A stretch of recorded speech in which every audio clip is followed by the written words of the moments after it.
দিন 7 শ্রেণীর লোকদেরকে ভিআইপি হিসেবে আল্লাহ সুবহানাহু ওয়া তাআলা আরশের ছায়ায় আশ্রয় দেবেন। কয় শ্রেণীর লোকদেরকে? এর মধ্যে একজন হচ্ছে ওয়ারাজুলুন যাকারাল্লাহ খালিয়ান ফাফাদাত আইনাহু, এমন একদল লোক যারা নির্জনে নিবৃতে একাকী যখন তখন আল্লাহর কথা স্মরণ করে তার চোখ থেকে পানি পড়েছে। আপনার জীবনে এরকম কোনো ঘটনা আছে কিনা বলেন? যদি না থাকে তাহলে ইউ শুড ক্রাই, কান্দা দরকার আপনাদের। এই কারণে কাঁদা দরকার যে আমি একা কাঁদতে পারলাম না। একা কাঁদতে হবে যখন কেউ দেখবে না। ঘরের দরজা বন্ধ করেন, দরজা বন্ধ করে 2 রাকাত নামাজ আদায় করে হাত তুলে আল্লাহকে বলেন, আল্লাহ গুনাহ করছি, মাফ করে দাও, আমি তোমার বান্দা, আমি তো ভুল করব, তুমি তো মাফ করো, তুমি মাফ করে দিয়া হাইয়ু ইয়া কাইয়ুম আস্তাগফিরুল্লাহ আল্লাযী লা ইলাহা ইল্লা হুয়াল হাইয়ুল কাইয়ুম ওয়া আতুবু ইলাইহি। আল্লাহকে বলেন, হে আল্লাহ তুমি ক্ষমা করে দেবা, আমি গুনাহ করেছি, আমার সবগুলো গুনাহ মাফ করে দাও, আমার এই প্রবলেমটা তুমি সমাধান করে দাও, আমার এই সমস্যার সমাধান করে দাও। দরজা বন্ধ করে কাঁদেন। এই যে মুরব্বীরা ওই রাস্তার ঘাটে বাজারে দোকানে বসে কইলে কারো লাভ হবে না। এই যে ইয়াংরা ফেসবুকে লিখলে কোনো কাম হবে না। এগুলো শোনার কোনো মানুষ নাই। আজকে যার কাছে বলেছেন ওই লোক আপনার আগামীকাল উঠে দিয়ে আপনাকে খোটা দেবে, আপনার বিপদে যাবে। কিন্তু যিনি আপনার সমস্যা সমাধান করতে পারেন তাকে বলেন, চোখের পানি ফেলে তাকে বলেন। দেখেন চোখের পানি ফেলতে দেরি, কিন্তু আপনার ওই সমস্যার সমাধান হতে দেরি নাই। সমস্যা সমাধান করতে পারেন কে? আল্লাহ সুবহানাহু ওয়া তাআলা। তায়েফের ময়দানে রাসূল সাল্লাল্লাহু আলাইহি ওয়াসাল্লামকে লোকেরা কি পরিমাণ অত্যাচার করলো। রাসূলুল্লাহ সাল্লাল্লাহু আলাইহি ওয়াসাল্লাম তাদেরকে গেলেন দাওয়াত দেওয়ার জন্য। কেউ তারা কি করলো, ছোট ছোট বাচ্চাদেরকে, দুষ্ট বাচ্চাদেরকে তারা লেলিয়ে দিল। দুষ্ট বাচ্চারা তিনি মধ্যখান দিয়ে রাস্তা চলছেন, দুপাশে রাস্তার থেকে পাথর নিয়ে বাচ্চারা রাসূল সাল্লাল্লাহু আলাইহি ওয়াসাল্লামের পায়ে মারছে যেন তিনি হাঁটতে না পারেন। পা রক্তাক্ত হয়ে গেছে এবং পায়ে তো ছিল চামড়ার জুতা, এই চামড়ার জুতা রক্ত লেগে জুতা আটকে গেছে। এত রক্তক্ষরণ হচ্ছে তিনি বেহুশ হয়ে পড়ে গেলেন। কিছুক্ষণ তার হুঁশ ছিল না। আদ্দাস নামক এক খ্রিস্টান কৃতদাস এসে রাসূল সাল্লাল্লাহু আলাইহি ওয়াসাল্লামকে একটু পানি এবং খেজুর আঙ্গুর দিলেন। তিনি একটু খেলেন, তার একটু হুঁশ ফিরে আসলো। তিনি খাওয়ার সময় বললেন বিসমিল্লাহ। কি বলে খেলেন? বিসমিল্লাহ। আদ্দাস বলল, আপনি বিসমিল্লাহ বলে খাচ্ছেন, আপনি কে? বলে তুমি কে? বলে আমি আদ্দাস। তোমার বাড়ি কই? বলে আমার বাড়ি তো নিনা নামক জায়গায়, নিনা নামক জায়গায়। বলে ও নিনা, তুমি তো নিনাতে তো আমার ভাই ইউনূস আলাইহিস সালামের জন্ম হয়েছে, উনি তো ওইখানকার নবী।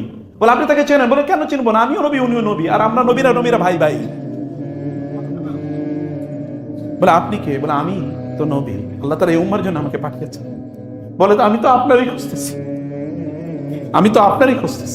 এবং সাথে সাথেই রাসূল সাল্লাল্লাহু আলাইহি ওয়াসাল্লাম 2 হাতে সে চুমু দেওয়া শুরু করলো এবং চুমু দিয়ে বলল যে আপনি আমার মুসলমান বানিয়ে দেন। আদ্দাস কৃতদাস। এই আপনারা কৃতদাস কে?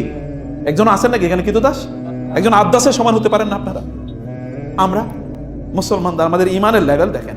আদ্দাস চুমু পড় দিল, রাসূল জড়িয়ে পড়লো তাকে এবং বলল আমি মুসলমান হয়ে যেতে চাই। তিনি তাকে মুসলমান বানিয়ে নিলেন।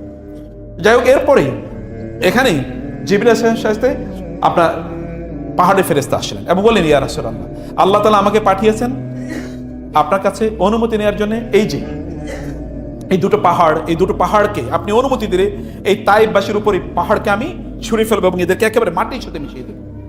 রাসূল বললেন, না না, আল্লাহ তাআলা কি আমাদের ধ্বংস করার জন্য পাঠাইছেন নাকি? আল্লাহ তো আমাদের ধ্বংস করার জন্য পাঠান, আল্লাহ তাআলা আমাকে মানুষকে দাওয়াত দেওয়ার জন্য পাঠাইছে। আমি তো ধ্বংস করার জন্য আসিনি। বরং আল্লাহর কাছে আমি দোয়া করি, আল্লাহ তাআলা যেন এদের মধ্য থেকে এমন জেনারেশন তৈরি করেন যারা কেবল আল্লাহর ইবাদত করবে। এরপরে ফেরেশতারা চলে গেল। তিনি এবার দুহাত তুলে আল্লাহকে বলেন, আল্লাহুম্মা ইন্নী আশকু ইলাইকা বাসি, আল্লাহুম্মা ইন্নী আশকু ইলাইকা দুআফা কুওয়াতি ওয়া কিল্লাতা হিলাতি ওয়া হাওয়ানি আলান নাস। হে আল্লাহ, আপনি তো জানেন আমার দুর্বলতা, মানুষ আমাকে দুর্বল মনে করছে এবং আমার এরকম শক্তি নাই, আমার কৌশল নাই, এই কারণে এরা আমার উপর অত্যাচার করেছে, জুলুম করেছে। আপনি জানেন আল্লাহ।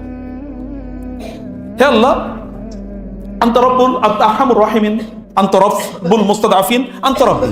আপনি হচ্ছেন শ্রেষ্ঠতম রহমত দানকারী, আপনি হচ্ছেন দুর্বলদের রব, আপনি আমার রব। ইলা মান তাকিলুনি, আপনি কার কাছে আমাকে ছেড়ে দিচ্ছেন? ইলা বাঈদিন ইয়াতাজাহতামুনি, এমন কোন দূরবর্তী ব্যক্তির কাছে যিনি আমার উপর জুলুম অত্যাচার করবে। আও ইলা আদুউইন মাল্লাকতাহু আমরি, নাকি এমন কোন শত্রুর কাছে যে শত্রুর কাছে আমার ভাগ্য আপনি ছেড়ে দিয়েছেন। ইল্লাম ইয়াকুন বিকা আলাইয়া গাদাবুন ফালা উবালি, আল্লাহ আমাকে লোকের অত্যাচার করুক, কিন্তু আপনি যদি আমার উপর অসন্তুষ্ট না থাকেন, আমি অত্যাচারকে কেয়ার করি না। কে আমার বিরোধিতা করলো, কে আমার উপর জুলুম করলো, আমি কেয়ার করি না। যদি আপনি আমার প্রতি সন্তুষ্ট থাকেন, তাহলে আমার জীবন দিয়ে হলো আপনার দ্বীনকে আমি জমিন প্রতিষ্ঠা করে ছাড়বই। কথা কি দেখেন, জুলুমের নিচে পড়ি একটা লোক এরকম কথা বলে, এটা কেমনে, কিভাবে সম্ভব? জুলুম তাকে হত্যা করার জন্য সকল